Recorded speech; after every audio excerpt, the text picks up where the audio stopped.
Alright, so we have already taken a look at the direct method. The direct method was the one that allocates support department costs to the other operating departments only.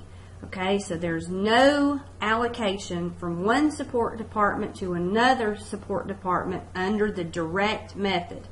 Those costs go directly to operating departments only.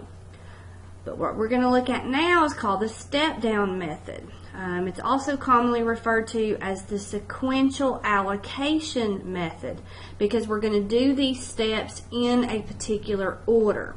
Alright, so what we're going to do is we're going to allocate support department cost to other support departments and then to operating departments in a particular order. Alright, when we do that, when we allocate from one support department to another support department, we are going to be partially recognizing the mutual services. Alright? A common step-down sequence is actually going to start with the support department that renders the highest percentage of its total services to other support departments. Another approach would be to begin with the department that provides the highest dollar amount to other support departments. Alright, let's take a look at how we go about doing this. Here again was the same data set that we looked at for the direct method. Again, notice we've got the engineering and production control support department, and we've got the materials management support department, and then we've got those operating departments. What we are concerned with doing is allocating out their budgeted overhead cost. $300,000 from engineering and production control that needs to get divvied up, and $264,000 from materials management that needs to get divvied up. Now again, this is called the step-down method, and we are going to select one of these two to begin with. Alright, so we're going to start with engineering and production control, or are we going to start with materials management control? Well, what we're going to do is we're going to look at the percentage amounts of engineering and production control that goes to materials management along with the others, and then we're going to look at materials management and its budgeted material handling labor hours that goes to not only engineering and production control, but over here to these operating departments. Alright, so $36,000 is 30% of 120%.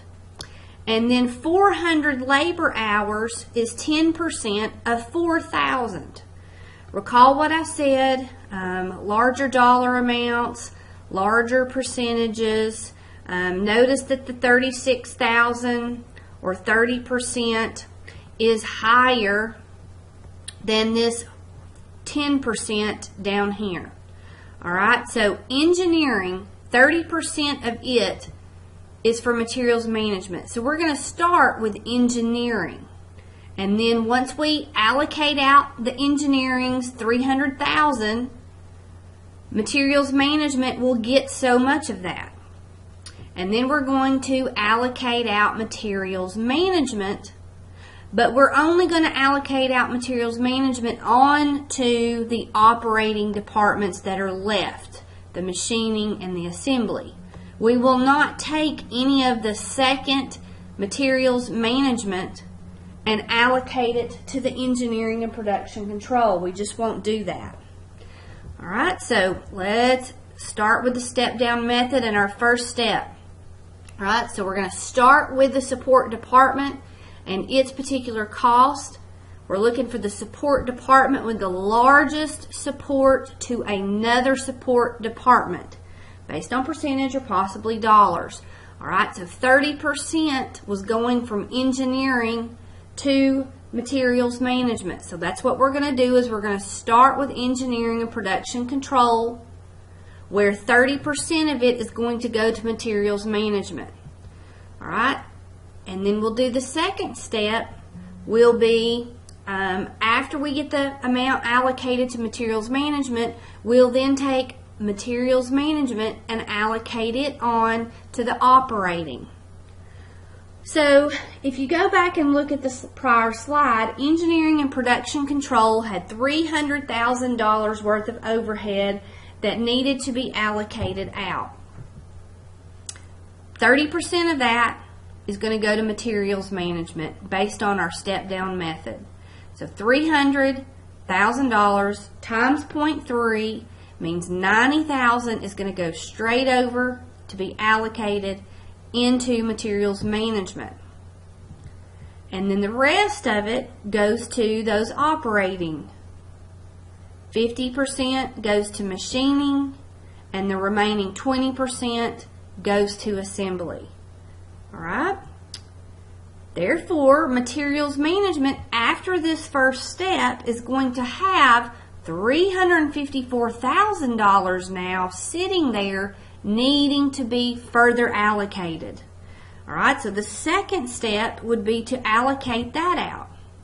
All right, we're going to allocate it the rest of the way, but we're only going to allocate it to the operating departments that are left. We will not be reciprocal in nature. We are not going to take part of that $354,000 and reallocate some back to engineering. That's not going to happen under the step-down method.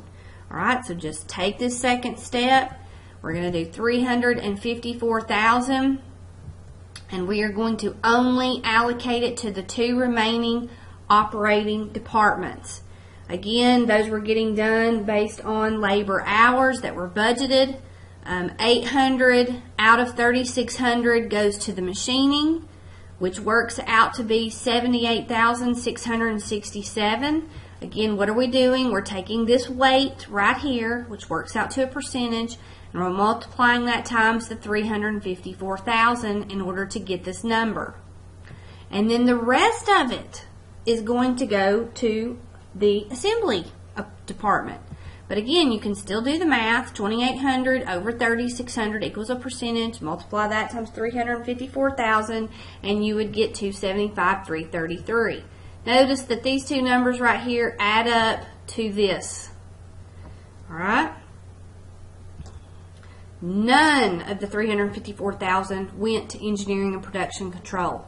We step down from that. We do not go back to it.